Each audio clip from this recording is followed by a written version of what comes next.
And then you start seeing the things that they're doing, like, whoa, like they're taking the stairs here, but there's an elevator right there. And in every little aspect, you're going to second guess yourself, which there's shame around this, particularly when we're talking about just this example, right? I voted for probably the greatest president there ever was. Some people call me the greatest. Or you could be like, my message to the world, man, this is so good. This is so timely. So the 3 words I will say is kill your. Let's go. Hello and welcome everybody to Divine Dialogues. I am your host, Xavier Thomas. Today, I am here with my Uncle Anthony Thomas. His name's not Uncle Anthony Thomas, it's Anthony Thomas. He's actually got his own podcast. And the reason I'm super excited for this episode is because without Uncle Anthony, there is no Divine Dialogues. And the reason I say that is because I think you've checked me more on being lazy than like anybody else, like ever.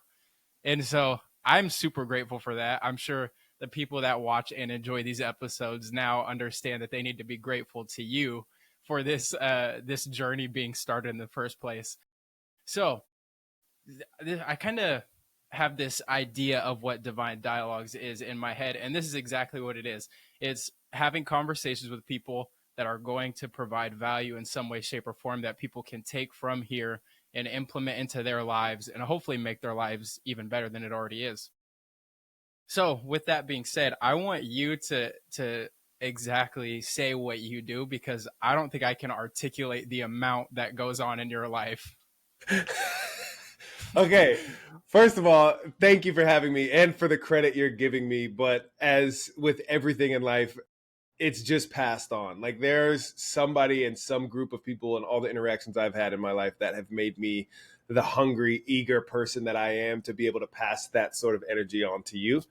So as much as I would love to take full credit for this, that's just not a thing. That's not reality. I have a ton of people in my life for the span of my life to thank for turning me into who I am today. And one of the core values that I live by is that your information should be shared.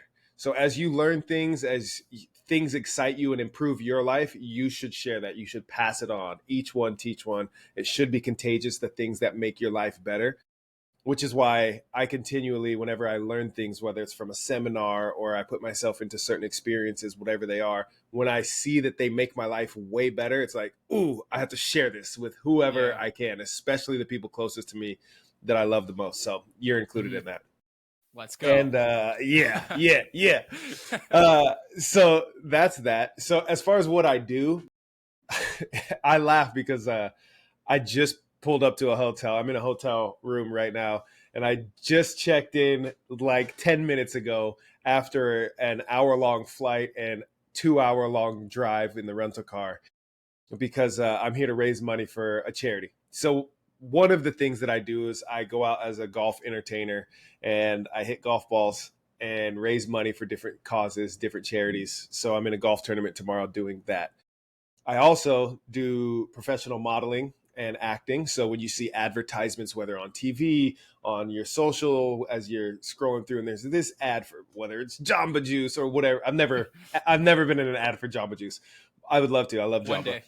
One day, but all sorts of things, right? I'm wearing Columbia right now. I mean, all kind of different ads, Bose, these headphones. I've been in a bunch of ads. So modeling, acting, charity golf stuff. And then those are I'd leave it at that. Those are the core things I do right now. I also do coaching, life coaching, as most people know it, but basically growth coaching is the way I look at it. If you're aiming to be better than you are right now, and you know you have something in you that you just haven't really tapped into, whether it's a podcast that you've had burning in your head for a long time or something like 3 years to be exact. Yes, I have a tendency to want people to pull out the best in them. And I also have a skill set to help that happen and help make that happen. So if you have a goal or something like that, that you're like, man, it's kind of been burning inside me, or even if it's not burning per se, it's lived in my head or my soul for a long time. I help people turn that into a reality and get out of their own way. The reason I kind of didn't really want to share that is because I've been very, very closed off about coaching lately because I'm pursuing a different thing that I'm very excited about. I don't even know if I shared this one with you, but something I'm very Oh, excited snap. about. Yeah. I'm very excited about. And so I kind of, certain things I'm like, coaching takes a lot out of me to pour into people, both time and energy and everything. So I kind of didn't want to share it initially, but I need to share it anyway because I do coach people. But this is not an advertisement. Don't hit me up for coaching. I'm not taking clients right now. I'm not taking clients Gotcha. right now. Yes. So that's it. So That's what I do. so there's kind of a lot there. I was kind of hoping to go in the direction of coaching, but it's okay.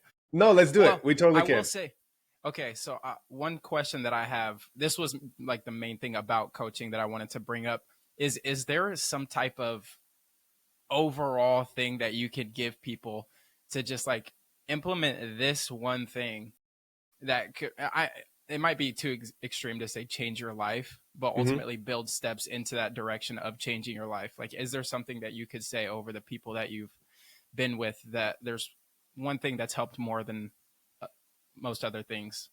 Yeah. So you're looking for shortcuts. Yeah, exactly. What can I do to You know shortcut this. success? You know this about me by now. I'm Yeah. absolutely doing that.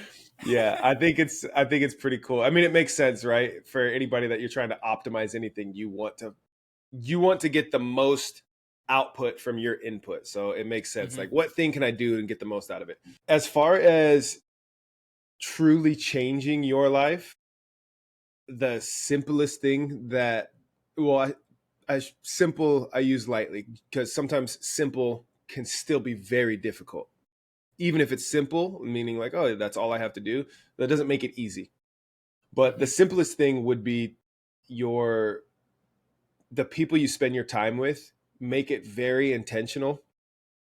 And what I mean by that is seek out people that it's like foolproof for you to reach whatever your goal is if you spend time with them. If you are fat and your goal is to be fit, be really intentional about like, I'm just going to, doesn't matter what you do, just any chance I get to spend time with the fittest person that I know, I'm going to take it. And I'm going to make that time. Not just like, oh, when it pops up, I'll say yes. Like, send a text message, send a call, do whatever you have to do to get around that person or those people more. That's the Hmm. simplest thing you can do, where you just change your environment and the people that you spend your time with. If you are fat and you are surrounded over and over and over by someone that's really fit, and then someone else that's really fit, and then someone else that's really fit, eventually the pain you feel, and every time you're around that person, of your body, because you're like, oh, I have wanted to be fit, but like I just haven't really made it happen. Every time you go to reach for a food, you're second guessing yourself, and you look over at them and you're like, oh, they're not going for that cookie, I'm not going to go for that. And then you start seeing the things that they're doing, like, whoa, like they're taking the stairs here, but there's an elevator right there. And in every little aspect, you're going to second guess yourself, which there's shame around this, particularly when we're talking just this example, right? That Hmm. shame, in my opinion, is a really good thing, Sure. especially when you're putting yourself into that position where you're like, I want this goal. These people are living that goal, so I'm going to be around them more. It's going to feel uncomfortable because what has felt comfortable has given you the body that you have, right? Mm-hmm. So that's the simplest thing, is to intentionally make time to get around the people that have the thing that you want or live the way that you want, whatever that is. So I use fitness or your body as an example, but the same could be true for business. The same could be true for literally anything, right? Your pursuit of your relationship with God, your relationship with God is very different from the next person and the next person and the next person. But that doesn't mean you can't get around people who are on fire for cultivating their relationship with God. So if Right. that's your pursuit, then make it an intentional thing to spend more time with people that are doing that. Yeah. I actually that I think that I didn't necessarily have a specific idea of what you were going to say, but this it ties a lot into what my pastor and I have been talking about on the other podcast that I do for my church. I Mm-hmm. ask him all the time, like, very broad questions of like, what are some ways that I can be held accountable with Jesus, or what are some ways that I can make sure that my relationship with Jesus stays at an all time high? And almost the overwhelming answer is community. And I think that's what's so beautiful about not just like the Bible and religion and all this kind of stuff, but the sense of community. I feel like I felt it more in religious spaces because that's where like I've planted myself in the last, but it almost seems super emphasized in that. And then I see it out in other places that has nothing to do with religion, like business, like you go to a seminar and it's just filled with business people. I've never been to a seminar, but they seem cool. But, sorry to cut you off. I just went to another seminar. I've been to quite a few. I went to another seminar just 8 days ago. I finished it.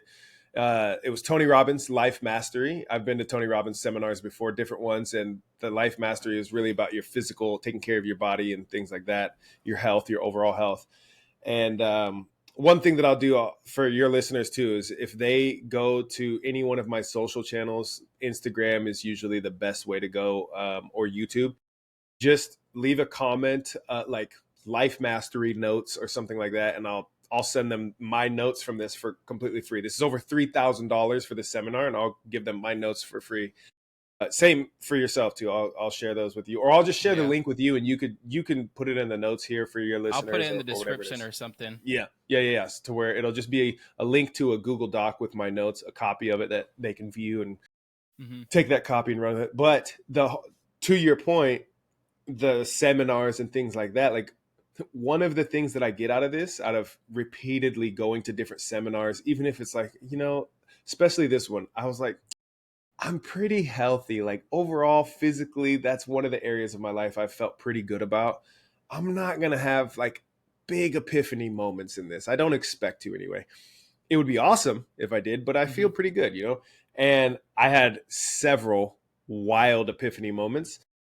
And man, I seriously, one of the big takeaways that I got out of that is of my time there is that I am who I am, which is odd. It's crazy. It's not for everybody. It's very different but that's just who I am. And I need to stop downplaying that and playing small to make other people feel comfortable and whatever that may be.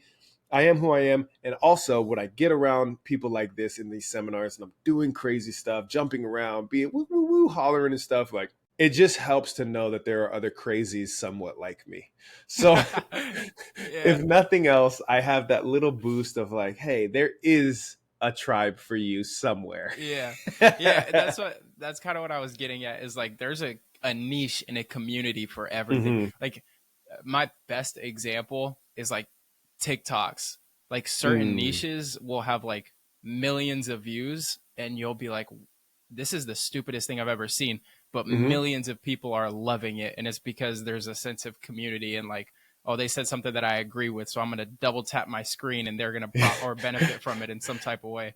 Yeah. So I kind of want to go back to, we didn't quite touch on this kind of, but I think it was getting there. The sense of creative entrepreneurship that you possess.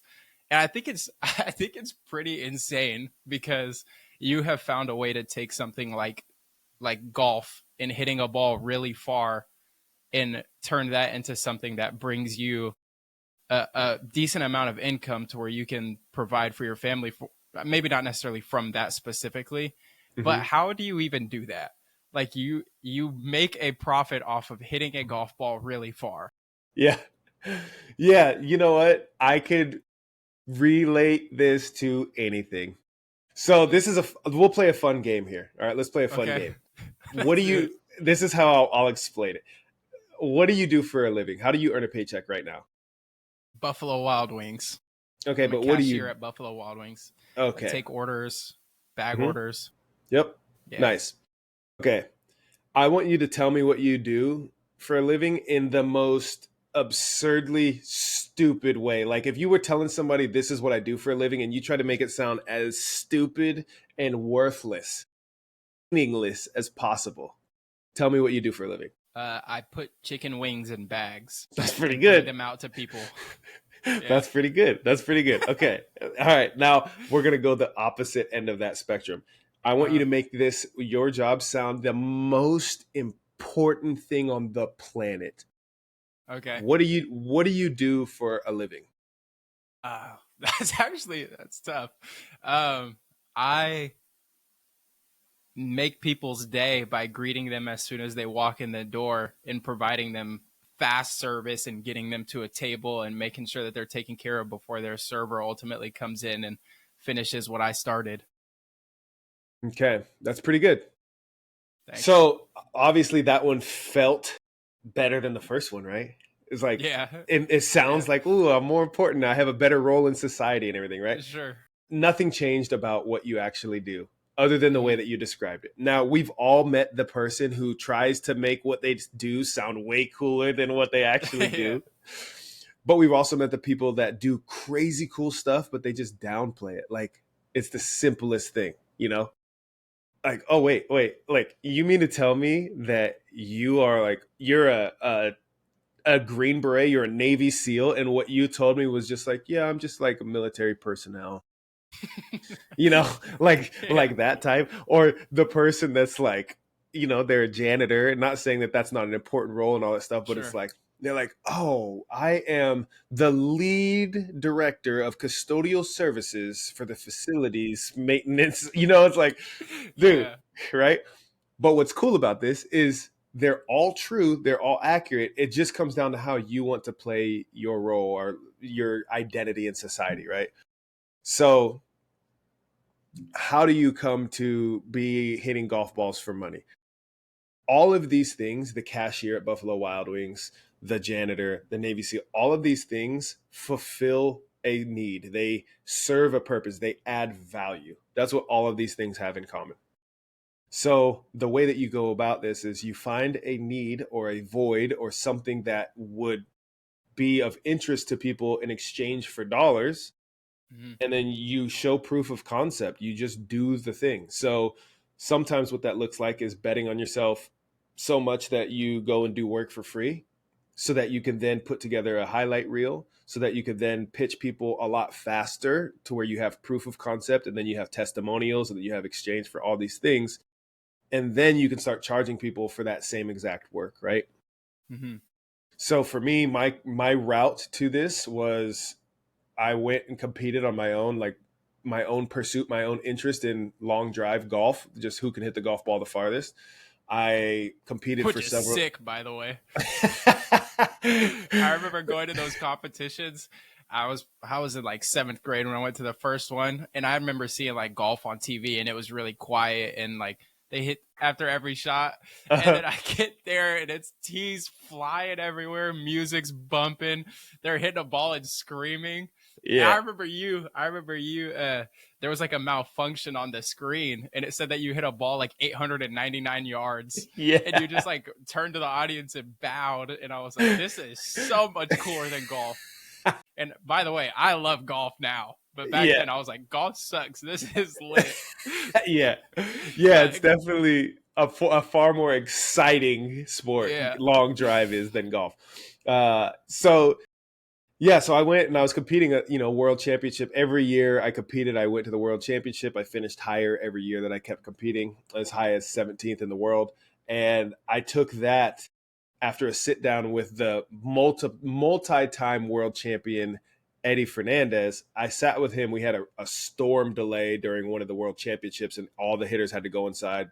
So we're all kind of sitting inside around the restaurant and just waiting for the storm to pass. It was like right on the border of Texas and Oklahoma, and they get some pretty nasty storms. So we're sitting in there and I'm chatting with Eddie, and he shared with me what he does, to go out and raise money for charities, hitting golf balls and stuff. I was like, wait, what? I'm like, what is this? And so he kind of schooled me real quick on it. I pursued it, and then I went out and started doing it, and I was horrible. Absolutely horrible. My first 5 events that I went to, because I was clueless. I didn't have any idea how to do what I was doing. It's not as simple as just tee a ball up and hit it. That's what I thought. I just show up, tee a ball up, hit it, people throw money at me. No, there's so much more to it. And as you know now, having gone out with me and seeing how things go now. And I just started going out to different events and getting booked at different things, and then word of mouth. And especially at that time when I was competing and on the world stage, it was like everybody wanted me at their events, and how do I get this guy and all that stuff. Now I'm much more the picky, choosy what events I want to take, because I do get hit up quite a bit for these. And then so I get to select the events that I want to go hit at. But I also have more of an entertainment, less of a, hey, I'm the long drive guy. It's Sure. more, I'm leaning more on my acting and playful skill set and, raising money for charity that way, rather than in the past where it was like, let me just show you how to hit a ball 1,000,000 miles over the Yeah. mountains.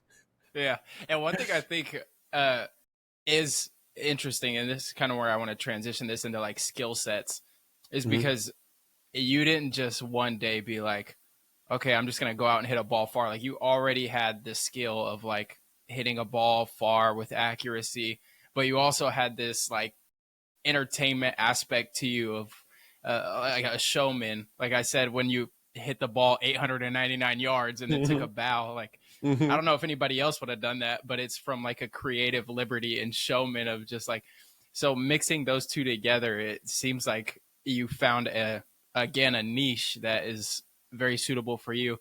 So what would you say to somebody that's has no skill in terms of like they don't see it, or they're just like I don't have much experience in something, but they want to do something similar in terms of capitalize what they see a potential in?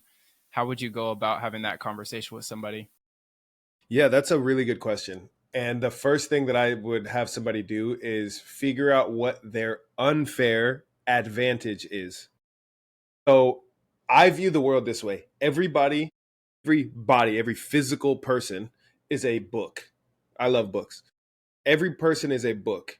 And even if you read somebody's book, like it could be a New York Times bestseller, it could be a worldwide global best-selling book. By the time you read their book, even if you read it the first day it was released, that author has more knowledge than is in that book, because they've learned a bunch since they finished the writing of that book. So if you Right. get a chance to talk to that author, you can get more from that than from their book, right?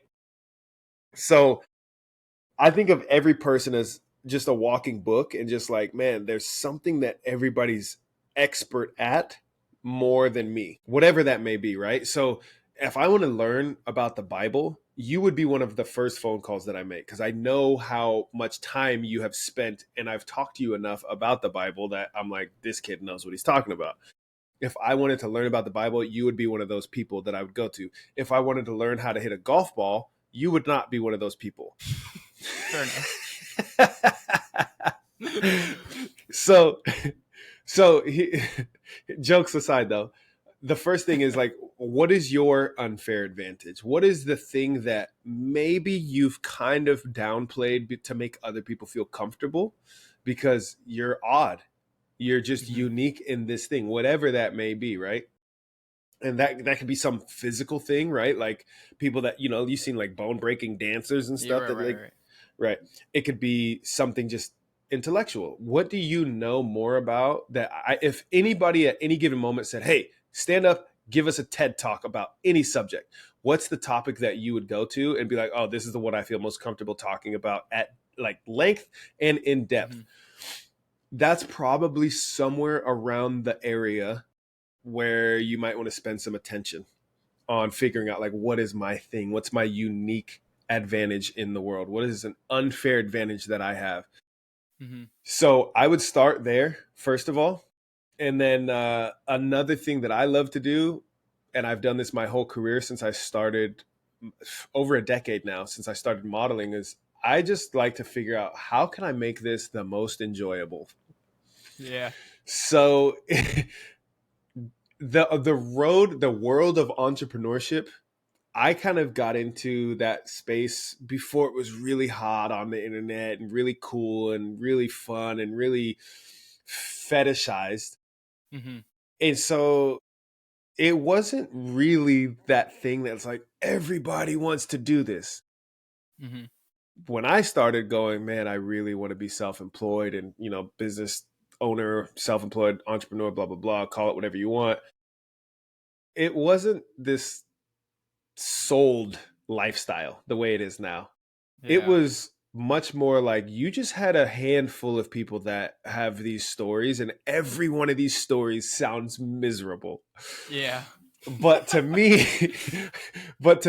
freedom was everything that I've been after forever. And the freedom for me looks like the life of an entrepreneur, where even if I'm crazy busy and I don't have my system set up that well and I'm self-employed, really right now, all I am is just a glorified employee. I just happen to work for myself, but I'm still an Sure. employee. I still, you know what I mean? As I sit here talking to you from a hotel room on a job that I'm self-employed, but it's like I'm the employee. I have to go travel. I'm away from the kids. You know what I mean? Like I'm still an employee. It's not like I'm on the beach lounging with my family because I'm a crazy successful businessman. Right. But the freedom that I have, for example, when our first son was born, I didn't work for probably 5 months, I think. And that was just intentional. It was just like, I'm going to work a bunch leading up to the birth. And then I'm just going to not work until I feel like, yeah, I'll go back to work. You know, we're feeling good here. Yeah, I'll go back to work. That freedom is what I had been after for ages. So I didn't know it in the many previous years, but especially in the early years, I didn't know, like, what is my unfair advantage? I still, to this day, I don't think that I have it really dialed, but I have a decent hold on it. So, unfair advantage. I'll talk to you about mine, and hopefully this will help you and other people start to go, oh, okay, I see how this could work. The first thing you have to know is your profile. And this is true. I just got out of another seminar. Let's say I went back to back on these. The first one was Tony Robbins. The second one was Sheepdog Response, which was all about being a protector, right? Protecting yourself. So fighting, firearms proficiency, and awareness training. So if somebody's following you, how do you tell? What do you do if somebody's following you? What do you do if they're following you on foot? How do you fight hand-to-hand combat? How do you fight if they have a weapon? How do you retain your weapon if you're carrying a weapon in there? All these things, right?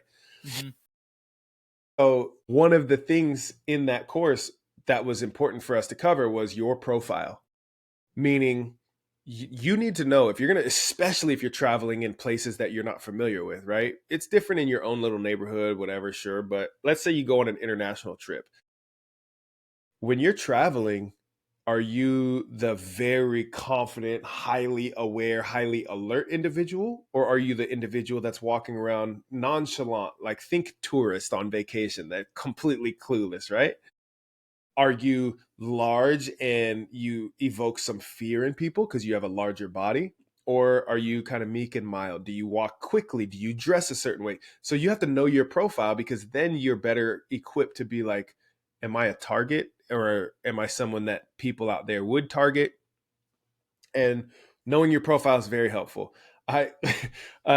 Quick example of this from today. I'm waiting in line at the airport, flew in, waiting in line at the airport for the shuttle to the rental car spot. And there's a line of like 20 something people. We're waiting on this bus forever. And probably, I don't know, 4 people behind me is this man. He's probably 60-year-old, just like your typical 60-year-old white man that just, kind of jovial, but he's, on a trip, maybe a golf trip, but kind of, just that little, and there were 3 different instances that people were coming over here because I was standing right at the crosswalk. So they would cross the street, and I'm like maybe 6th in line to get on the next shuttle, but there's 20 plus people in line, right? So there's a bunch of people behind me. So people would cross the crosswalk right here, and then they would just kind of stand and start to kind of creep into the crowd, like knowing they're going to try to squeeze in. And so I'm standing there. I had my sunglasses on, right? So I got my sunglasses on, and I'm resting on my golf club case that's standing up right here. So, the biceps hitting a little bit at that point, you know what I'm saying? So I'm sitting here like this, and then I'm like looking over to see, are they just going to assess this and realize, oh, there's a line. Let me go to the back of the line. And 3 different occasions, these people didn't. And so I go, hey, are you waiting for the rental car shuttle? And I say it pretty loud to where other people can hear it too. And the people are like, yeah. And I go, oh yeah, okay, cool. Yeah, that's what we're all waiting for too. Man. Right? And that's beautiful. Well, get this. So two of those groups of people, 2 of those people, they got it and they go, oh, okay. And they went right to the back of the line. There was this one couple that came over, and the lady, you could tell she was still going to try to weasel her way in. And so I'm like, oh, this is going to get interesting, you know? So she's just lingering right here. Her dude was kind of lingering for a second. Then he's like, you know, he moseys to the back of the line. But she just stayed right here, and she's kind of lingering. And she's like looking. There was a bus coming. She's like, is this it? Maybe I'll just shoot it here real quick. And so I'm just sitting there kind of staring at her. And then I like look up, look around, and then I look back. And then I look back at her husband, and he got the note, you know? And then he's like, no, you know, come back here, right? Fast forward, we're now on the shuttle. You know, this is like 10 minutes later when it finally came. And that 4 guys behind me, that old, like 60-something-year-old head was on the bus. And he stops and stands right by me. He goes, and you know, you would think the things that we learned in 2nd grade, we'd still be able to hold on to, you know, like get in line, right? And he goes, thanks for playing the policeman. I think it would have went very differently if it came from, you know, a guy like myself. But coming from us, he goes, this is literally his words. He goes, coming from a 6 foot plus large statured man like yourself, I think it worked out pretty well. And I'm like, in my head, the first thing that came to mind was from this protector course. I'm like, first of all, you just profiled a black man on this bus, sir. No, I'm just kidding. I'm like, dude, that's it though. Like that profiling. And then I even had the realization, I go, you know what? I hope that 30 years from now, I don't have to be the guy that does that, but there's going to be some other young buck that does that when I'm in my older age. You know, like hopefully society, you know what I mean? Like pass that torch. But that's what I mean. Like everybody has a profile. Mm-hmm. Everybody. So if you can figure out for yourself, profile yourself, like what are your unfair advantages? For me, unfair advantages, I'll tell you straight up. It's unfair and an advantage for me, my height, right? I'm 6'3". I'm semi-physically fit. That's an unfair advantage. I model. I'm physically attractive by generalized standards. Unfair advantage. Same. Personality wise, I'm more vibrant, and I've spent a lot of time learning psychology to where I know how people work in a decent enough way to where I can get someone to like me rather quickly if I want to. And also I can get someone to not like me rather quickly if I want to, right? So these are all unfair advantages for me. Plus the acting skills and acting classes that I've taken that have taught me how to do improv and be quick-witted and playful. I grew up with 2 older brothers who I had to be quick-witted, and if I wanted to even remotely close to survive with these 2 growing up and their friends. Yeah. These are all things that make an unfair advantage package that make me. Mm-hmm. So how do I use it?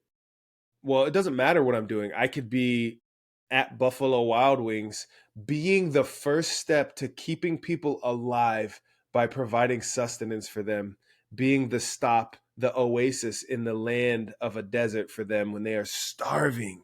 Come on. And I could be that welcoming face, and I could take them by the hand, and I could guide them directly to the food, the protein, the source of their life to go on just a little bit longer, right? It really does not matter what you do, but you have some unfair advantage. And if you can play these to your strengths, then you're going to be able to plug and play those everywhere in everything that you do. So figure out your unfair advantage profile. And everybody has it. Like I said, everybody's an unwritten book, or some people have written books. Everybody's a walking book. So figure out what is your unfair advantage and where can you apply it. And the answer to where you can apply it is literally everywhere. Mm-hmm. Yeah, I think that was like mind-blowing in a way of just simple. Like you said earlier, simplicity, but also simplicity doesn't mean easy. Yeah. So when you were talking about these unfair advantages that each unique individual possesses, what do you think the journey looks like in finding those unfair advantages? Because you talked about like some pretty inherent things like your height. But what about something like personality? Like, how do you find that for yourself? That's a great question. So Tony Robbins talks about if he could teach anything to somebody, in the future, his kids or whatever, if there's only one thing he would teach them, it's about patterns. It's the three phases of patterns. It's being able to recognize a pattern, being able to see like, wait a minute, I see something going on here. Oh, this has happened before. Oh, okay. Then I can kind of guess it's going to happen again, right? Mhm. Everything has patterns. Business has patterns. History has patterns. People have patterns. Everything has patterns. So there's pattern recognition. And then once you can recognize a pattern, you can repeat a pattern. You could say, okay, I think I caught on. It's like dancing, right? Once you got like, wait a minute, what is this beat? And once you, oh, okay, I can sit in the pocket. And then whatever it is, like once you learn the electric slide, you could do the electric slide to whatever song, right? So once you learn the pattern and you can repeat the pattern, the next thing is to create your own, to build your own pattern. Like, what is the thing that I can do, that I can create, that's my own, that is a pattern that will undoubtedly be successful. So for yourself, trying to figure that out, like it could be as simple as take time, get into a blank, empty room, empty space, go out into the park, sit in the sun, do whatever, and just think back over your life. And it could be something as simple as a thought process or a thought experiment like this, where it's like, okay, if I look back at every interaction I ever had at a party or with a group of more than 5 people, every interaction I ever had, what are the ones that I walked away from feeling the best? And then you can analyze it. Like, what happened there? Like, what did I do? How much did I contribute? How many ways did I contribute? Did I lean in with my body, and was I physical, or was I just kind of back and subdued? Was I laughing more? Was I asking questions? Was I making statements? Was I cracking jokes? What were the things that I was doing in all of these instances where I had the best experience with a large group of people? And then you could do the same. Like when I had one-on-one time with people, when did I have the best experience with these people? Like, was it when I was doing this, that, whatever, right? So it could be as simple as just doing that for yourself and just reflecting back, like what were those things? And if you can identify those patterns, then you can go, cool, got it. Let me do that more, right? And that's a development. That's a skill development. That's your personality that you can work on without having to spend years and years and years. Just reflect on your life that's already happened, right? Yeah. But then you can also, I mean, frankly, everybody's different. You have introverts, you have extroverts, you have people who are like, I just don't like people, you know? I just don't like people. I don't like to be around people. I don't like talking to people. I don't like hearing people's voices. I don't like to see people. I don't like anything about people. It's like, great. You're not my people. And that's okay. That's okay. Yeah. That is okay. Go ahead. Yeah. So if you're trying to figure out like, what is my unfair advantage and what are these things, not that I'm born with, I mean, count those too, right? I mean, some of the best speakers I've ever heard, they were either born with some or abnormality or like missing limbs and like incredible stories of triumph through those challenges.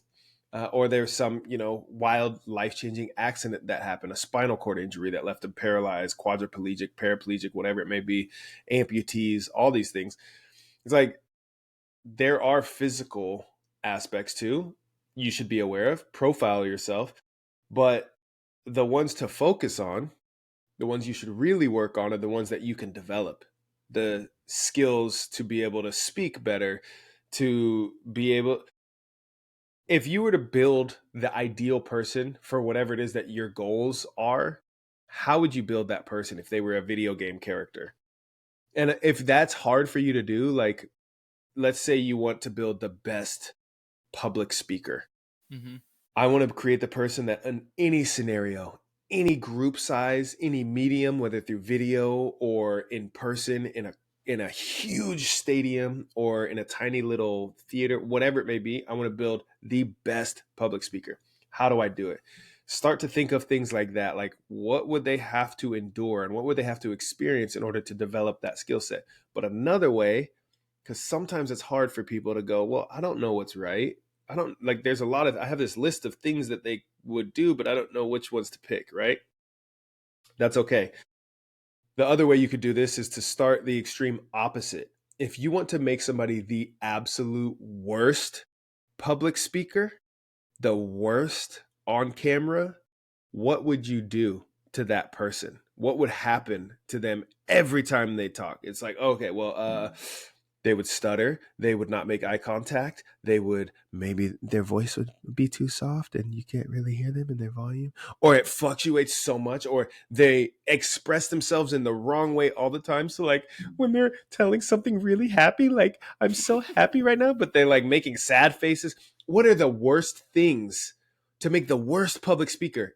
And then you go, oh, I have this whole list of stuff. It's like, great. Don't do that anymore. Yeah. Right? That makes and a lot and of sense. you could just start with that and you're gonna get better.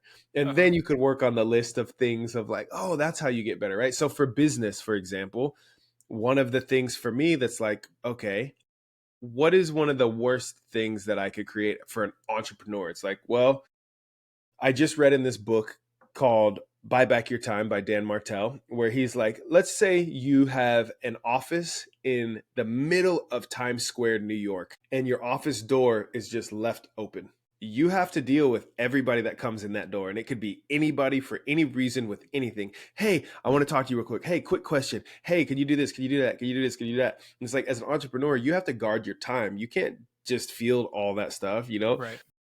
So that's one way in business that's like, that's a no-no. So you can't be accessible to everybody every minute of the day, which is kind of what email is, right? Like if you're checking your email all the time, it's like, well, you're just leaving your office door open in Times Square. Yeah.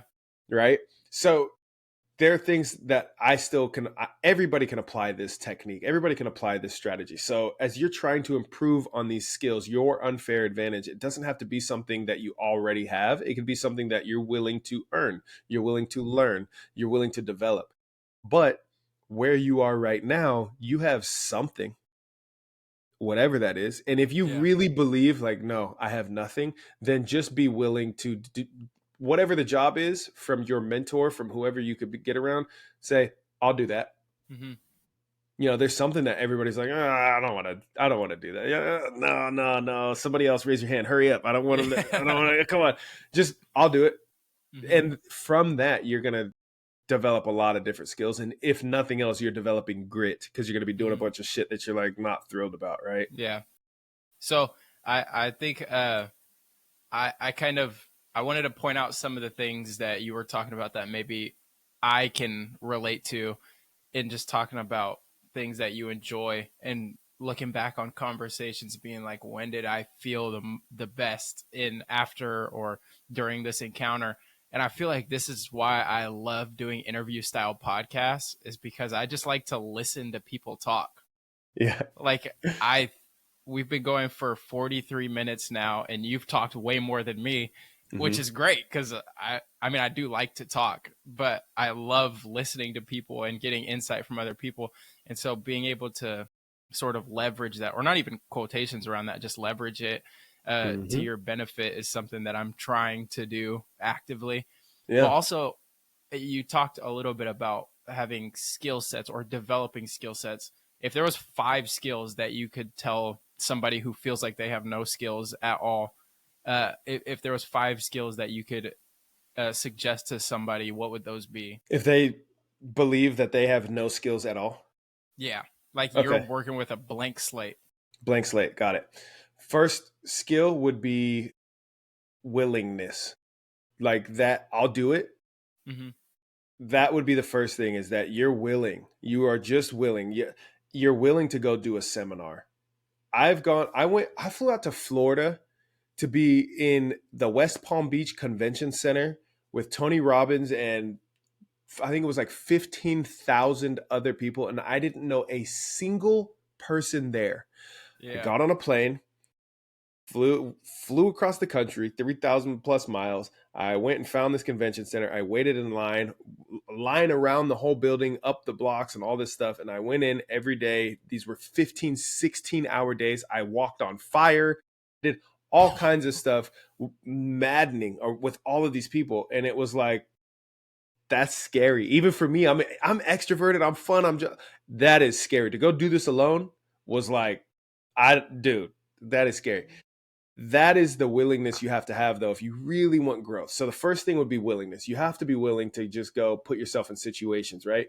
If you're fat, ring up the fit friends. You got to be willing. That is not a comfortable feeling. And you could even just say, hey, look, I don't even know what I want to do. I just want to be around you more because I just want to get my life together. And that could be enough. You don't have to know the steps to take other than that first one, which is to just get yourself around them. So willingness. You have to be willing to put yourself in uncomfortable situations. And that is a trainable skill, because what it is reps.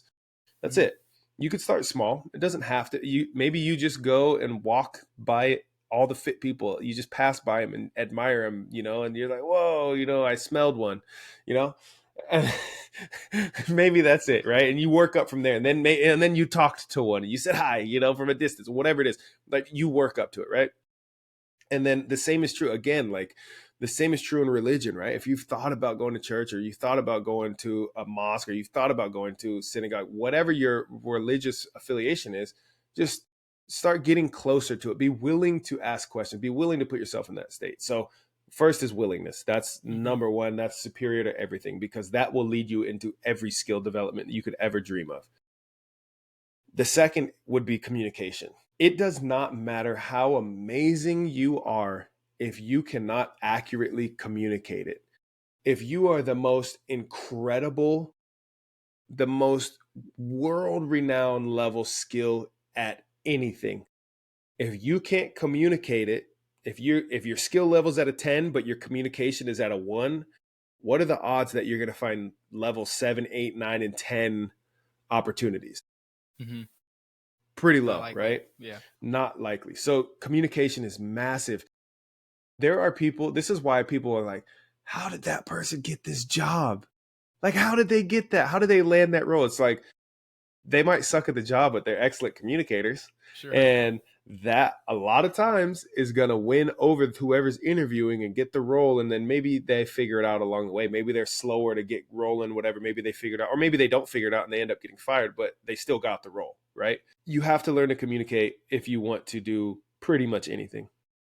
And you could do stuff with not be a good communicator, but if you want to do anything at a high level and you want to max out your potential, communication for sure. Yeah. So willingness would be number 1. Communication would be number 2. You said 5, right? Yeah. Next. So after willingness, I'm trying to think of the order that I would put these in that it makes the most sense. So willingness, communication, and then I would absolutely put some form of physicality, some sort of a sport. My preference would be martial art like jiu-jitsu, because but anything physical, like whatever you could be drawn to physical is going to be great. The reason I would say jiu-jitsu is because not only are you doing something physical, but you're also developing, not only are you developing discipline, but you're developing an ability to, it's another skill set to protect yourself and protect others. So that's kind of a 2 for 1 there, but anything physical, find whatever sport, whatever way you can move your body. And the reason is you're going to have down times in your life. You're going to have times when you're just not as motivated. You're going to have times when everything goes wrong, whether people are dying left and right, or you got fired, or you got lost a client, whatever it is, you're going to have down times. That's life. That's what happens. And some people call it depression. Some people call it whatever they want. You're going to have those times. And the fastest way I've ever heard of or learned or witnessed or experienced to get out of the doldrums when you're deep down dark is move. Physically move. If you can physically move and you're a good communicator and you're willing, then you'll find yourself in maybe a jiu-jitsu gym, which then builds community in a way that you've never had before, because you're surrounded by people who are trying to kill you, but not really try to kill you, right? Because you all have this shared agreement. Yeah. You all have this shared agreement of like, hey, I'm going to give up with a little tap out. I'll say tap and you let go and we're good. Everybody's safe. There's, no problem at all. But that rush and that feeling of survival and trying to survive, trying to take them, all that stuff there's insane benefits from that, which are amazing. So yes, willingness, communication, something physical. That physical thing is going to save you in your darkest time, and it's going to keep you rolling when you're trying to do things in a big way. If you have a higher energy level because you take care of yourself physically, then you could do more. You could just produce more. You can outperform the next person doing the same thing because you have a higher propensity to experience discomfort, and you have a higher ability to push through that discomfort. So that physicality is a pretty key one, I would say. Two other skill sets, I think, specific to this era, probably the most odd size return, like what we were talking about, little input, tons of output, would be learning how to apply AI. And I don't mean just like, oh, I use ChatGPT.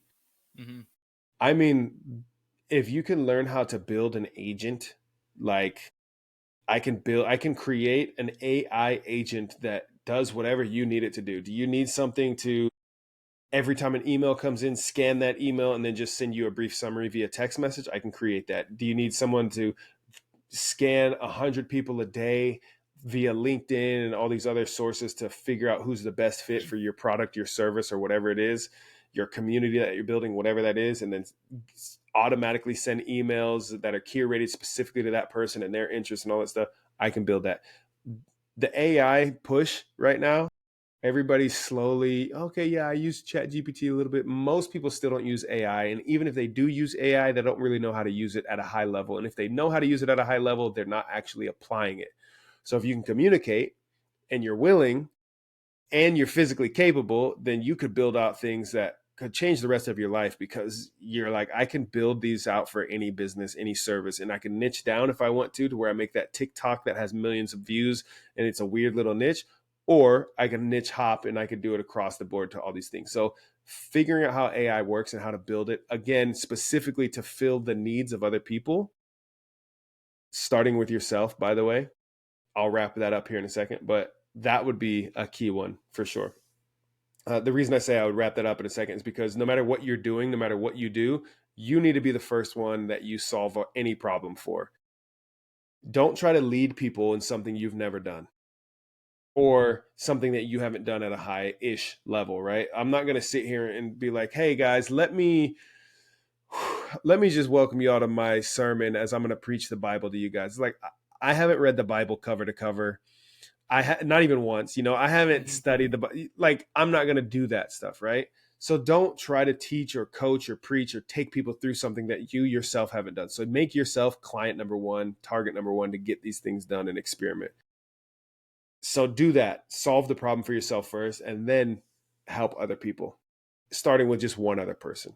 But that would be it. So willingness, communication, something physical, and then AI, because that's an actual technical skill that you can literally apply and the world needs it, could use it, and you can go crazy with it and helping people, genuinely helping people.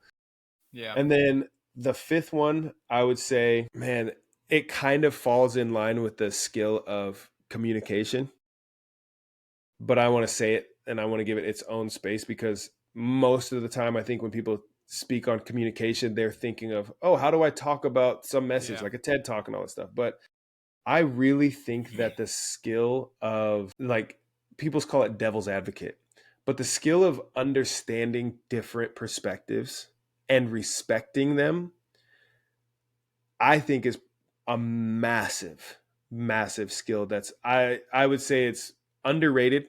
It's underused. It's underutilized. It's underdeveloped. It's undertrained across the board in the Western world.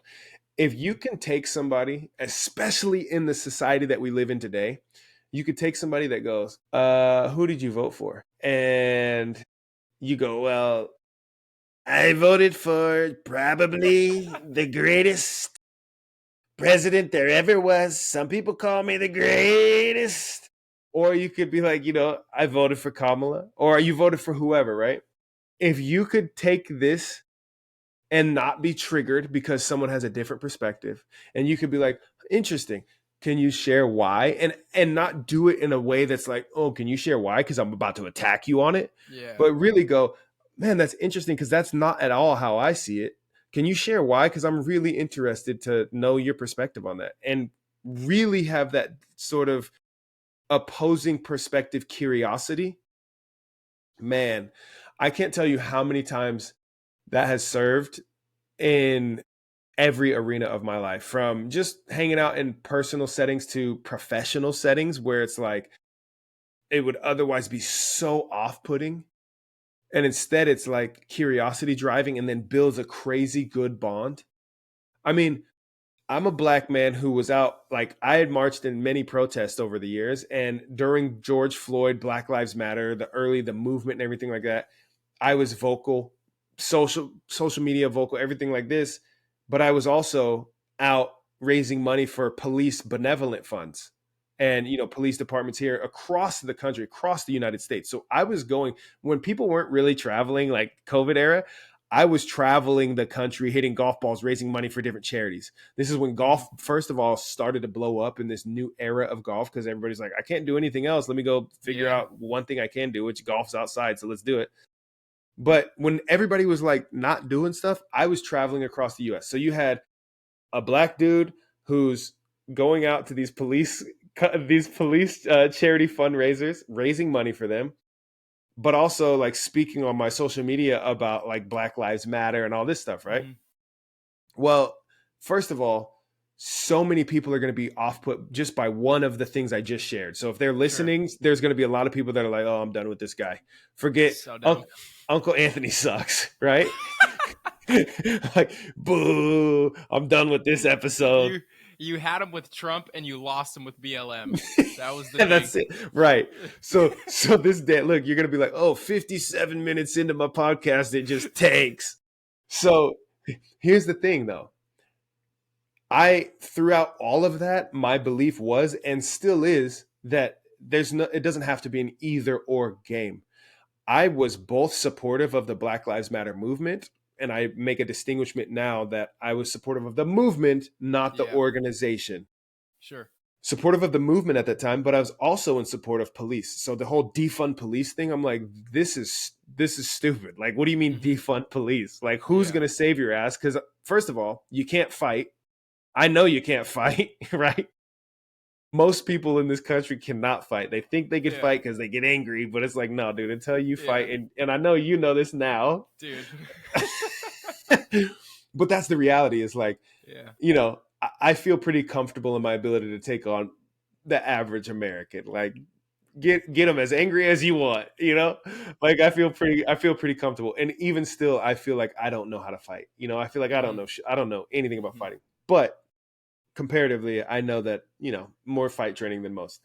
So it's like, you think that you could just cancel the police and you're going to be okay. That is very dumb sounding to me.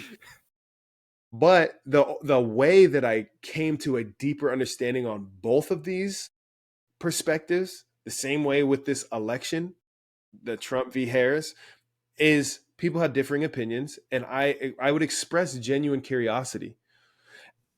And I was also intentionally surrounding myself with people that did the same thing to express genuine curiosity. So I would make phone calls like, hey, what are your thoughts on this? And they would share this. I'm like, cool. Like, why do you feel this way? Whatever. And I have friends and people and loved ones that I debate.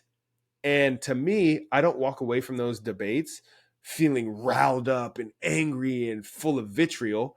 I walk away feeling inspired. And even if my mind hasn't changed, I have new data, I have new information to consider.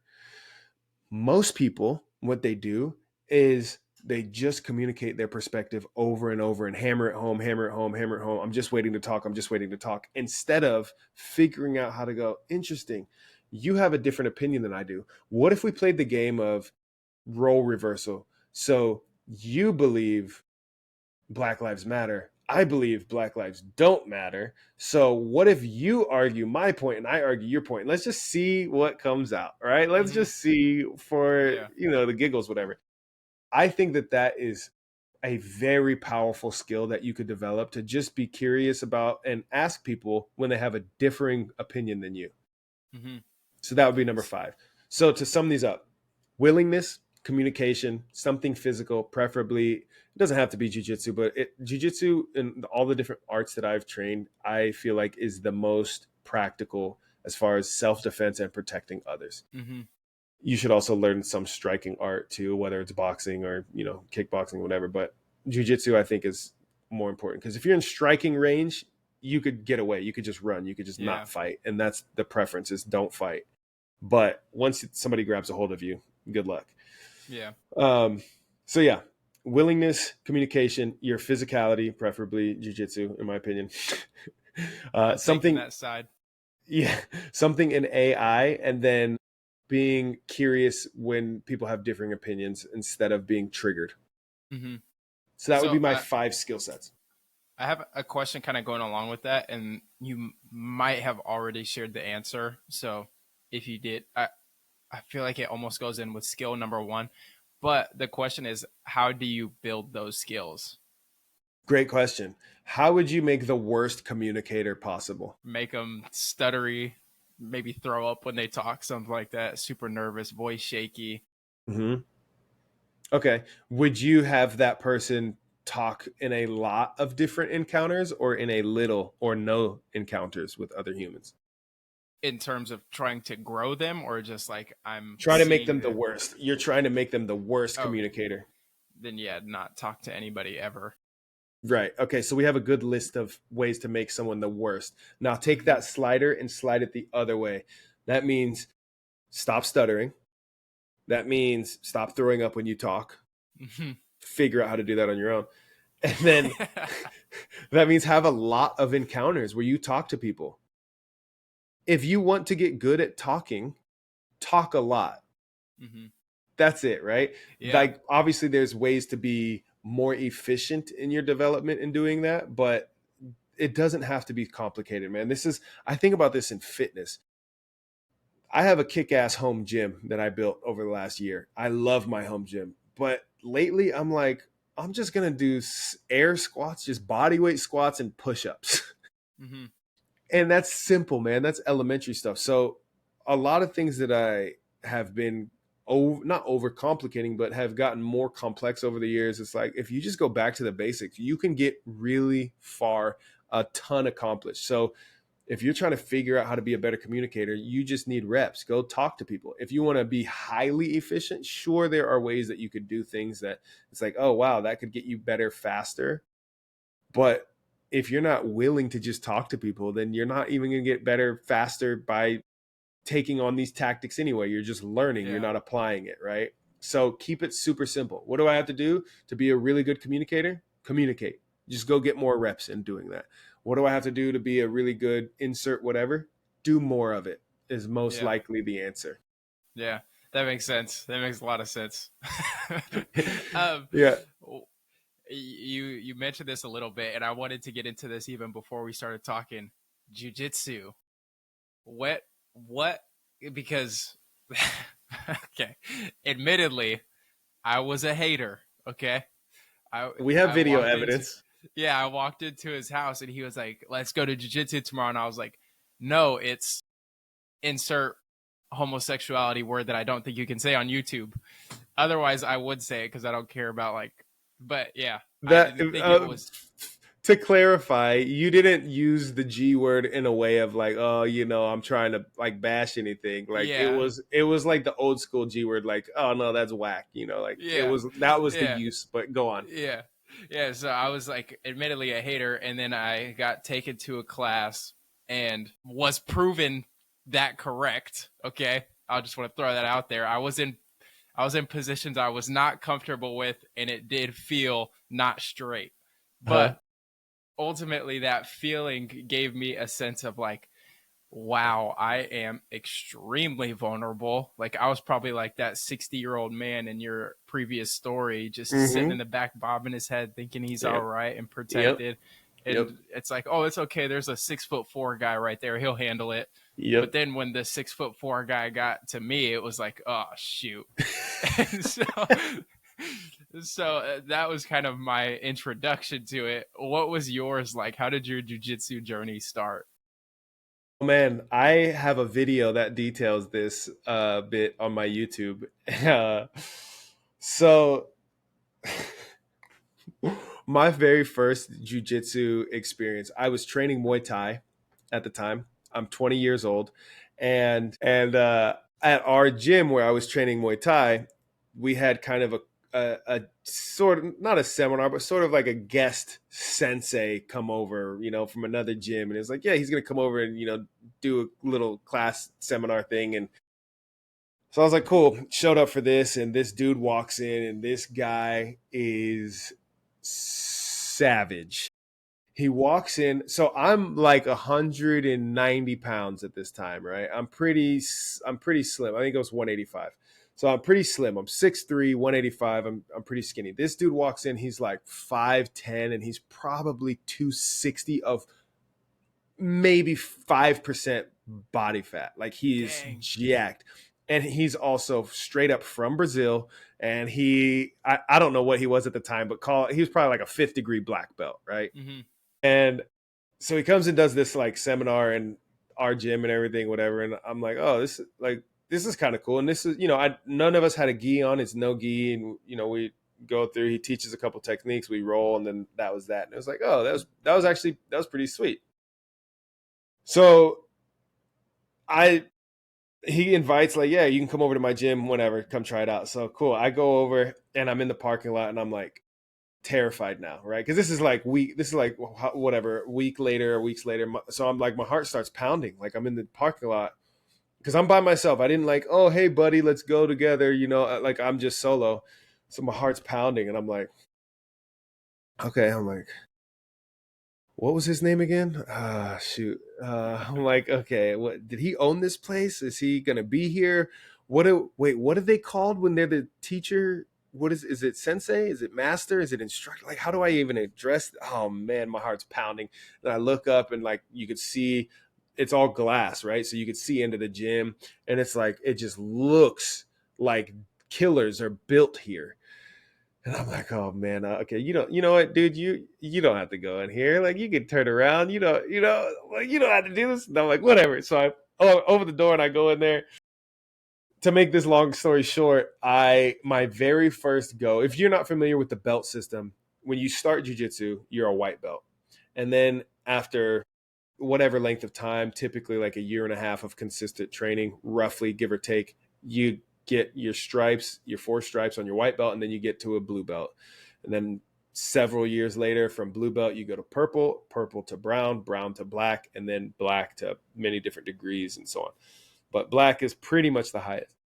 There's a coral belt, but you don't need to know about that until you're really, really in it. So I go in there, very, very, very, very much a white belt. This is only my first time. I'd never even worn a gi, which is the fancy pajamas that you wear when you do jiu-jitsu. And so I had to have somebody kind of help me. Like they gave me a loaner gi and they kind of helped me put it on. And I'm like, oh, I'm kind of a grown man, but it kind of sucks to not know how to put this on. And it already feels vulnerable that somebody else is doing this, right? And there was only like 4 or 5 of us in this class on this day. And one of the guys was, 2 of the guys were in the Hells Angels. One of the guys was a purple belt, and he's 270 pounds, not 5% body fat. He's probably like 260, 270, and he's probably, I don't know, he was 45 years old, so he's more than twice my age, and almost like feels like, twice my body weight. And the very first like opening thing, it's called pulling, like he jumped to pull guard, but he just jumped on me, a very heavy dude, and like I don't know what to do or how to brace or how to do anything, right? And I was very close to hyperextending my knee. It like freaked me out, and then I just went to the ground, and this dude just absolutely handled me, and I'm like, I'm gonna die. Like this is Hell's Angels. There's not many people here. He's just gonna murder me and throw me out the back. This dude did not take it easy on me at all. I just kept tapping out. I just got absolutely destroyed. And then the other dude who's in the Hells Angels, closer to my age, very smiley guy, really cool dude. He's actually now he has his black belt. At the time, I think he was only maybe a purple belt. And he now has his black belt. I'm still in touch with him. Super cool dude. And he teaches at this school down in the Bay Area. And when I got to rolling with him, he took it a little bit easier. But knowing what I know now, that school was like the school you want to go to when you really want to get in, like you want to learn how to kick ass. Like it's not a hey, nice welcome type of school. It's like, hey, they still have the martial part of the martial arts, you know, like they still have that grit of like everybody line up, everybody's proper. It's like really good discipline there, which I love and loved. I didn't necessarily love it at the time, but Sure. ultimately, to answer your question, my first experience was I wasn't even close to causing harm to another human. I was absolutely handled any way that I wanted by everybody that I rolled with or even looked at. Yeah. Every single one of Yeah. I mean, you've got it on video. Like, I was literally getting manhandled by a them. dude just using his feet and sitting down. Yes, he Like, didn't use it his was, hands at all. no, it was crazy. It is like still, even I've probably, uh, these last like couple, these last couple months have been pretty hectic for the schedule. I think I've missed 1 week, but Mhm. otherwise pretty consistent training. And I think that he could still probably do that to me. Oh, I guarantee he can. Yeah. Yeah. And that just, I think that's what's super cool about it is like, it almost seems like boxing and like striking can be so one dimensional. Like once you learn a jab, a hook, like all this kind of stuff, not to say there's a ceiling of it because obviously there's better than others, but jujitsu feels like there's so much. Like Mhm. the pool is just so deep. Yeah. And It's true. I the only reason I even like can have a conversation like this is not because I've like been to the classes, because I've just watched so much. If Yeah. I had just like been going to the classes, I still probably wouldn't know anything. I Yeah. think I go ahead. I was going to say, I've been doing it a lot longer than you have, Huh. and I still feel like I don't know anything at all. Yeah. Now, I'll tell you this for anybody listening, if you are that first skill, you're willing, if you are willing and you're willing to give yourself a little bit of a challenge, my challenge to you would be to go into a gym, go to find the nearest jujitsu gym and go take a class. Your first class should be free. If they try to charge you for your first class, do not go there. Go to another gym. Almost every gym out there is going to give you a free week or at least like free 2-3 classes or something. My challenge to you, if you're willing, is to just go to a class. And then if they give you the opportunity to roll, and rolling just means you're going to kind of spar. It's like you're fighting at a low percentage, right? You're not going to get hurt or anything like this. Um, my challenge to you, if you're willing, is to go do this, because there's a lot that happens in that experience that you should be aware of. One, you learn very quickly how much you do not know about the human body and how much you do not know about your inability to fight. Mm-hmm. Two, you learn how many people out there that do not look like they can fight can really, really fight. Yeah. And that's an important thing to know, because even as you learn and I learned this and I can do this, you're probably going to want to go out and test this out in the streets. Mm-hmm. And one of the most important lessons you can learn is to not do that unless you Yeah. absolutely have to.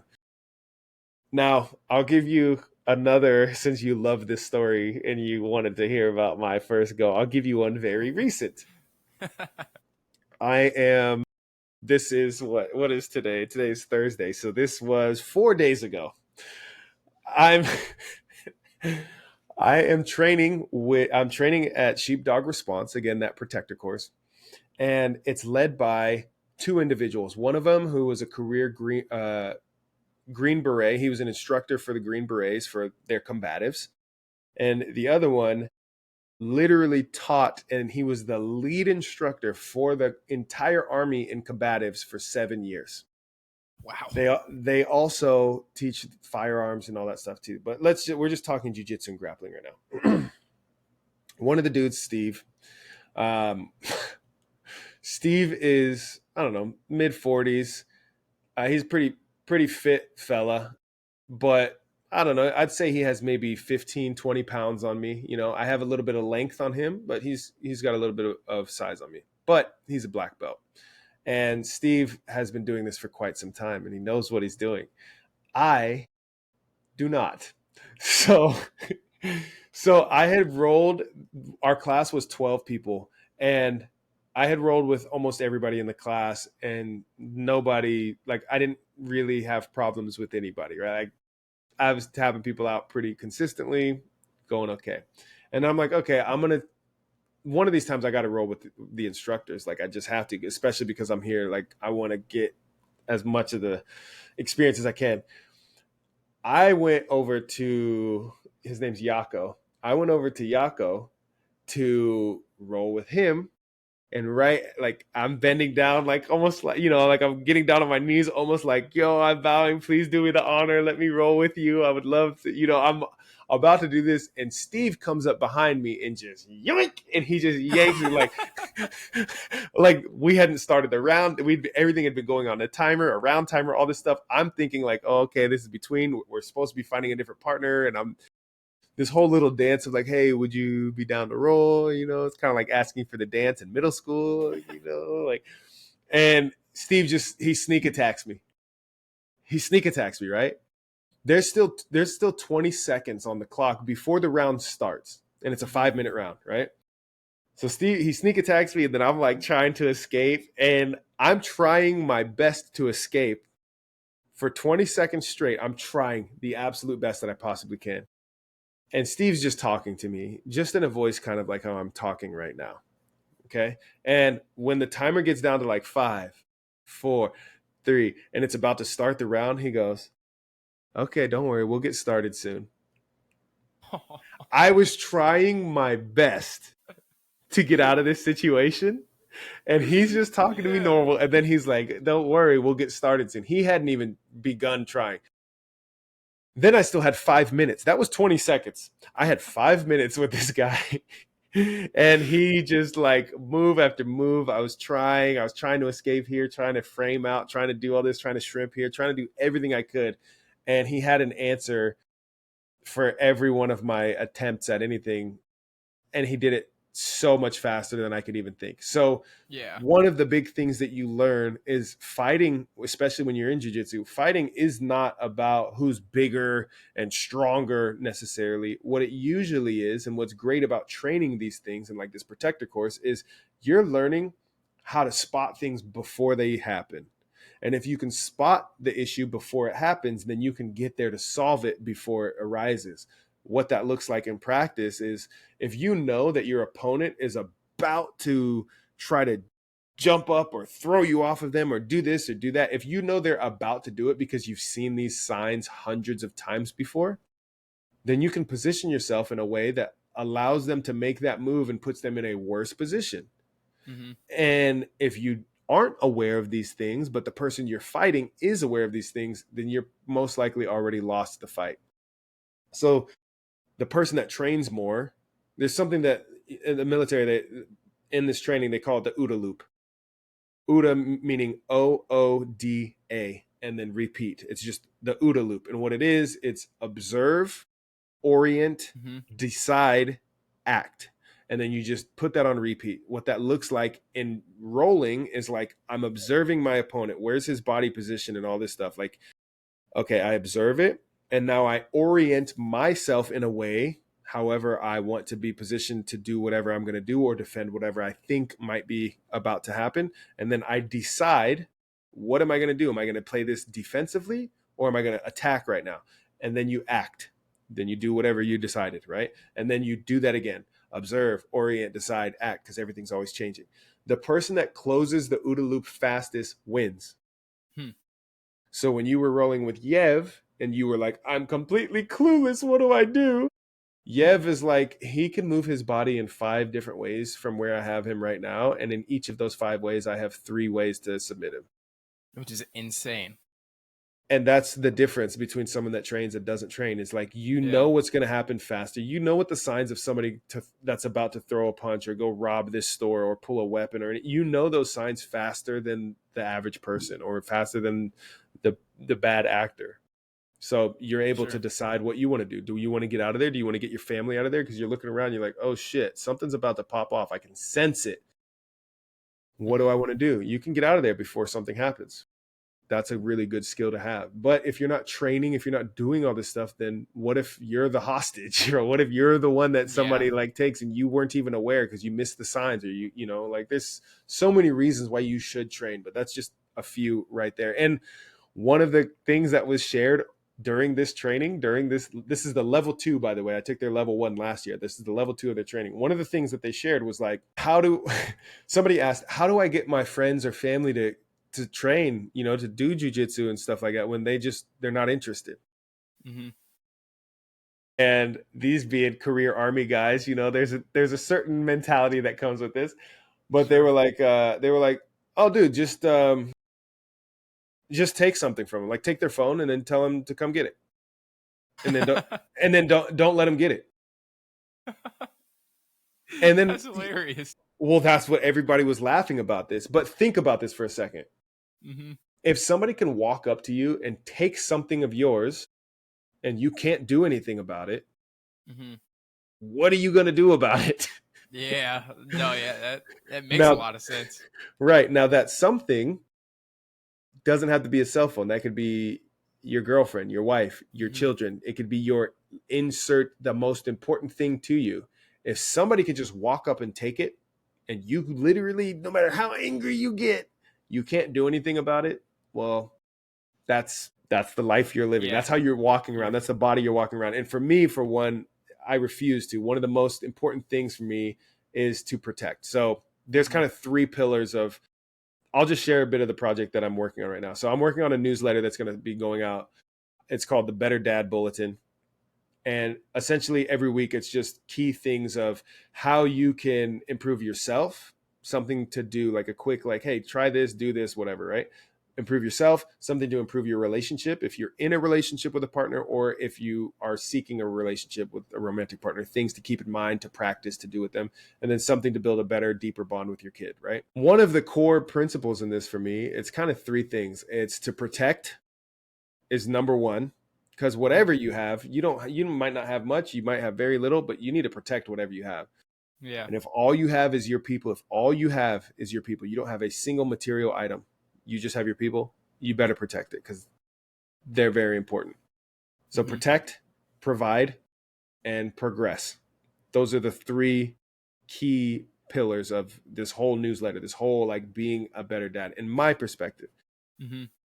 And the protecting part is something that it's like, dude, you got to get your body in shape. You got to be in decent health to be able to perform and protect your family, to get them out of a situation if something goes down, to get your people. And family is friends as well, right? Your loved ones. If you're the one that can spot danger first and you're well equipped to handle it if something goes down, then good. You are a protector, and you're a protector of your loved ones. So that's what you should be. Yeah. I think that's great. Going back kind of a while, honestly, I just popped back up in my head. You were talking about this almost like getting a mentor and having somebody mentor you in whatever endeavor that you decide to go on. Who I have, this kind of might be a loaded question. Who's one that you would say, like, is you're there in person, like you can meet up with them? And then the second one would be who's, like, you've met before, but you're really inspired by them, or maybe you just, like, you can still talk to them over the phone, whatever. And then who is somebody that you've, like, never met that's like this, I don't know if you could say mentor figure, but somebody that you're really inspired by? That's a great question.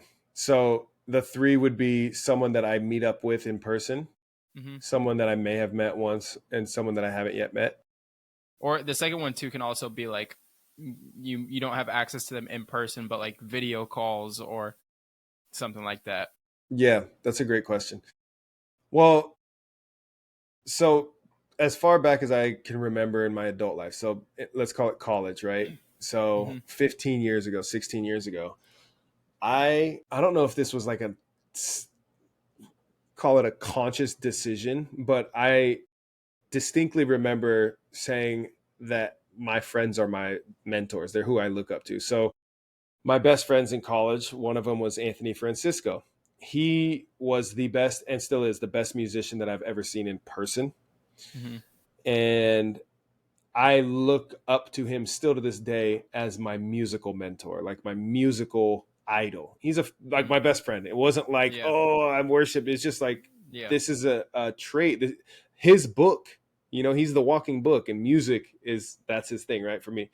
So I never necessarily looked at like mentors as this one holy grail type thing. I would sort of divvy these things up. So I grew up with a mother who I love my mom so dearly. And one of the things that is a characteristic of her profile is the whole like devil's advocate thing or understanding, that's not in her wheelhouse. And so much so that if there's anybody that you go, man, this person's really great at this thing, she will be like, I can't like that person because of this one little bit they did or whatever, right?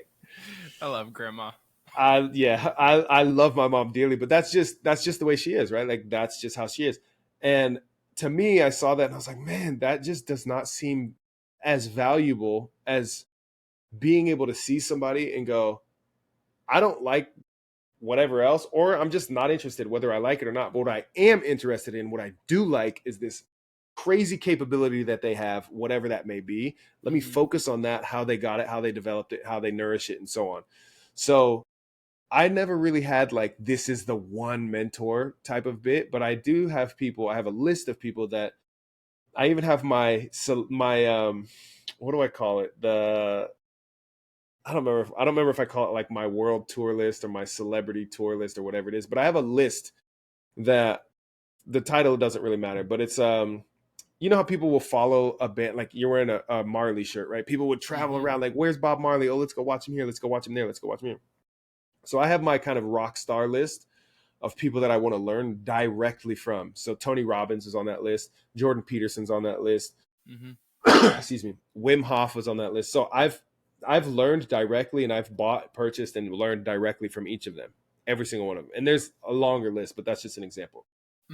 And they're for different reasons. You know, some of the stuff that Jordan Peterson says or believes or shares, I'm like, I don't really agree with that. But I love the way the man's mind works. I love his ability to recall. I love his storytelling and his frameworks and all this stuff. There's a lot that I love about him. Same with Tony Robbins. Same with Tiger Woods. Like, I love Tiger for the athlete, the competitor, the fierceness. I'm not going to look to that man for relationship guidance, right? I knew it was going there. Yeah. So for me, I don't know, like mentorship is just different the way that I view it that way. But to answer your question, who do I meet up with in person that I look up to, that I admire? In business, Chris Crary. I had him on the podcast recently. We talked a lot about entrepreneurship, but a lot about homeschooling as well. So Crary, I look up to for business. He's been self-employed for years. He's a successful guy. Love him. He's still as successful as he is. He's still hungry to keep going and keep growing. And he's also the first one that's willing to be like, I'll do it. Whatever it is, I'll do it. He's up for it. So I love that. That's one that I meet up with and I make time for intentionally. Love that man. And then one that I've met that I haven't like necessarily spent a lot of time with, that I would love to spend more time with. I mean, God, Tony Robbins is obviously incredible. If you've never listened to that man's stuff, this is what I love about him. It's not just that his stuff is incredible and works and it's clear and concise, and his presentation and all that stuff is so dialed. It's not that. What I love about Tony Robbins, that I try to emulate as well in my life, that I so admire. Now, he is Christian. Like, he shares that frequently. He's Christian. But he doesn't try to convert anybody or push people this way. And he talks to people, and whoever your God is, or whoever your maker is, whoever your creator is, your relationship with them. That's how he talks. And for me, I admire that so deeply, because one of the things I dislike about religion is how divisive it creates in society, how divisive it creates communities in society. And what I want is, I want to connect with everybody, because again, how can I even access that curiosity of that opposing view if I'm just around people that really believe and know and talk the same way that I do? So I want to be loving and welcoming and encouraging and help people of all different walks of life. And Tony Robbins, I think, is the best example of somebody that does that, which I really love. So that's an aspect there. Someone that I've never met recently, man, I don't know. There's a few people on this list, but the first one that comes to mind is this guy who I've recently been seeing clips of his, and I don't even know what he's known for. I've known his name for years, but I don't know what he's known for. I don't know anything. But every time I see a video of him, I'm like, man, this guy has got some wisdom. and that's Naval Ravikant. I don't think I've ever heard of him. He, again, I don't know much about it, but he's a guy that every time I've heard him say anything, I'm like, man, he's wise, and I love how he presents information. I admire him because I've heard him speak and share things like, yeah, I used to believe this and I've changed my mind since then. And I admire that in people. I admire people who can say either, I was wrong about that, or I just believe differently, whether right or wrong, who's to say, but I just believe differently than I used to. And I admire that in people. So he's one. Jay Shetty, I would love to spend time with and learn from. And those are ones on the list for sure. If, let's say, somebody's looking at you, and not necessarily in a literal sense, but just like the idea of this, somebody's looking at you and they're like, I want Anthony Thomas to be my mentor, or I want who you said, Jay Shetty, I want them to be my mentor. I want to get in contact with them. What do you think is something as a mentor perspective that you would want to see from the person that is looking to be mentored by you? What are you looking at them kind of analyzing and being like, is this person even worth my time? That's a wonderful question. First is proof of concept. Proof of concept is, in this case, the concept is you want my time because you're supposedly really eager or hungry to learn or to grow. So rather than you just saying you want to learn because you're eager, you're hungry, you want to grow, show proof of concept. So if somebody reaches out to me and it could be as simple as citing one thing from one tiny little, like you could literally go to any one of my podcasts, click at any random time frame in that podcast and be like, cool, I'm going to take that quote and I'm going to put it in a message to them and say, hey, I loved when you said this in this episode, whatever. And then you go on with whatever your ask is, because then that shows you actually did some level of work, right?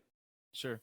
But what would really get my attention and really make me go, dude, I'm going to make time for this guy, for this kid, whoever it is.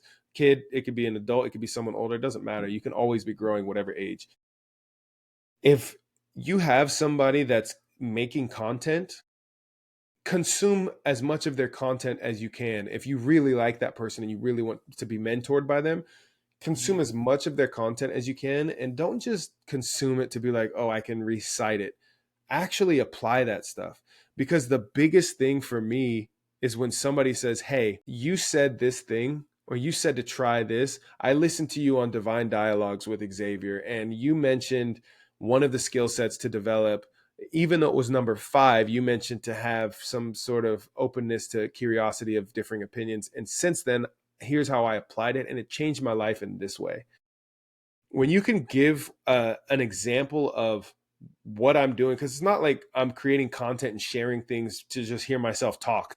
Mm-hmm. You know what I mean? Yeah. I want to share this to hopefully help other people improve their lives and stuff. So when you can share an example from something that I've created of how it's helped you, and not only is that feedback for me to be like, cool, I see what sort of things are helpful to people, it's also motivation for me to keep on going, because it's not easy every day, right? And then it also shows that like you're actually vested in this. You didn't just stumble upon one video and be like, oh, hey, pick me, right? Yeah. It shows that you stumbled upon my stuff at some point, and then you kept going down the rabbit hole and you kept consuming, and then you actually applied this stuff to where it showed. Like, that's huge, show that you're really trying on your own, not just you want someone to save you, because I'm not here to just save you. Right. Any mentors, I've never met somebody that is passionate about what they do. They love life, that whatever it is that they're doing, that would refuse to help somebody else that's really eager to try to grow and get to that place that they are. But I've also never met somebody that enjoys wasting their time with someone that just loves the idea of working with you, or wants, to just hear you or be close to you and be lazy or whatever. It's like, your willingness has to be through the roof. Yeah. Okay. Kind of in wrapping this whole thing up, which is not even just saying this because like you're a guest and whatnot, truly an incredible episode. I mean, I think we've had lots of conversations, and I feel like every time we talk, I learn so much, but this has to be among because I was asking questions that I was genuinely curious about, which I think you should do in this type of setting. But in your podcasts, you always wrap up with this, leave a message to the world. So I'm going to flip the script and do that to you. Ooh. So you leave a message to the world. It could be 60 seconds. It could be 5 minutes. Just lay it out for us. Mm. And then shout your Man. stuff out after. Okay. My message to the world. Man, this is so good. This is so timely. So before I share, it's 3 words what I'm going to share. But before I share, I want to preface this. I want to kind of lay a little bit of groundwork here. So my belief is in this era where so many people are so riled up over the news, over the happenings, over here, over there. I'm not even going to say specifically where. You already have somewhere in your mind, because this is just the world we're living in right now, right? People are so spun up about everything that's happening here, there, whatever, with these people and those people, with this group and that group. Everybody's fired up over this stuff. And it's so triggering for so many people. And a commonality with all of these people on both sides of whichever area is in your head right now, commonality is all of those people want the world to be better. Right? Yeah. My belief is that you, me, the next person might be able to change the world. We might have that in us, right? We hear about these historical figures that it's like, man, they really made a huge impact. Maybe you have that. Maybe I'm not going to be the one that says, no, you don't have that in you. I'm not that guy. I'm not going to shoot down what you may or may not have, right? But what I do know for a fact, because I've lived it, I've seen it, and I've experienced it on both sides of this, is that you don't have to change the world to change the world. You can change yourself, and then change one person, and then change 3 other people, and then change a bigger group. And that will change your neighborhood, which will change your community, which will change. And that change grows and literally changes your world. So my belief is, if you want to change the world, you have to change yourself. That's it. Like, that's a true belief that I have. So yeah, I don't believe in this get spun up on the news and all this stuff. Like, are there tragic things happening? Absolutely. There are, every single day. Are there more tragic things happening with larger groups and certain things on certain days of the week, of the month, of the year? Absolutely. And I don't want to downplay that, or because those are real lives. Those are real human lives. Yeah. Excuse me. Those are real experiences that people are having. But expressing the disheartening feelings, the hatred, the vitriol, the disgust, expressing your opinions on all these things are not changing anything as far as I've seen in my lifetime. Yeah. What does change is when you stop looking at your phone, at the news, at all this stuff, and instead you look at that little kid in the coffee shop who is playing, but their mom or dad is on their phone and not paying attention, and you just shoot that kid a funny little face or whatever it is, and you just brighten that kid's day for a moment. And maybe it's that moment that the parent needed to take care of that important message to then give the attention back to the kid. And so you bridge that gap for that parent so that that kid could get the love from you, a stranger, and now their parent and the kid totally missed that their parent was missing them, and so on. Like, that's how connected this is. Truthfully, I believe this, and I've seen it and experienced it. Yeah. So because I believe that changing the world starts with yourself, and then that ripple effect, get yourself in order, in control, before you try to teach somebody else or take somebody else or tell somebody else how to live. Get yourself, your physical body, your mental, spiritual, so on. Get yourself in order, then help one other person. Starts with yourself. So the one message that I would say, that's 3 words, and I just learned this at this protector training, which is going to be a tattoo. You can take it if you want. It comes from the example that one of our instructors gave. Love this dude.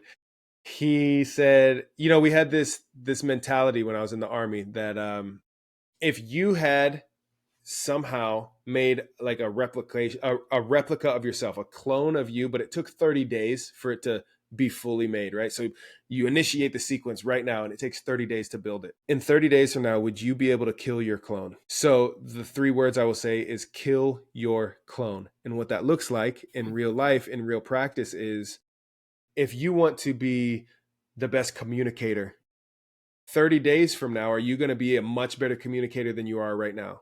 If you want to be a better lover to your partner, 30 days from now, are you going to be loving your partner better than you do right now? to where that future you 30 days from now is so much better that they would crush present day you. Right. Physically, jujitsu, right? You were like, I missed a week. It's like, okay, well, if you miss 1 week in the next month, you still have 3 weeks more training than present day you. So would you be able to kill that clone? Mm-hmm. You see what I'm saying? Yeah. So kill your clone. That's it. That's a crazy analogy. I like that a lot. At Yeah. first when you said kill your clone, I was like, what? But yeah, that makes sense. Just ultimately be better and hopefully be a lot better. That's But right. go ahead, shout out your socials, the Yes. podcast, all the things you got going on. Yes. Some people, kill your clone. Some people call it Kaizen, right? Constant improvement. So you can find me, Anthony Thomas, right now on Instagram at Anthony Thomas 33. On YouTube at Dynamic Daddy. That's Dynamic is spelled normal. Daddy is spelled normal. Yeah, you could just YouTube Dynamic Daddy Anthony Thomas. You'll find it. And then TikTok is Dynamic Daddy. X or Twitter is Dynamic Daddy with 2 Y's. And then where else? Yeah, I'm on Medium if you want to read stuff. I'll be spinning up on Substack here shortly, and then anthonyjthomas.com. But other than that, I would say just hop on YouTube, go share some love there, subscribe there, and also join the newsletter, man. It's going to be really exciting to share stuff. I'll have some spotlight time to where I'm, spotlighting different readers and different things or experiences or stories that you have and in your life. I'm not making this better life like this is a mission that we're doing to try to be like Anthony. No. Seriously, the Better Dad Bulletin is all about like, these are things that I found that I have tried that work really well. And I've found them and learned them from other people. And hopefully we'll have a good community that learns from this stuff too and shares, but also shares their own experiences of like, hey, this is what I tried that works really well. And it's not about, hey, I know and I have it figured out, because I don't. That's actually why I want to do this, is because I want to spend more time trying to figure out how to be a better dad. So that's what it's about. So subscribe to the Better Dad Bulletin. You can find that. I'll have it in the links, all that good stuff. But come say hi. Give big love to X-Man and Divine Dialogues. Let's go. Dude, thank you for coming on. I mean, I know you would have because you're my uncle, but you do genuinely have so much. And always, I feel like, even though there's like I don't know what would be the word, like a difference in all this just life seasonal stuff, you always find a way to pour into me. And now I get to share the being poured into with other people. So I'm really grateful for that. And you guys, please go follow him, go subscribe, like all his stuff, show some love. And I'll see you guys next time. Oh, like and subscribe this one too. Don't forget that. Leave a comment. But I will see you guys next time. Thank you for watching. Bye-bye. Yes. Much love. Thanks, dude. Let's go.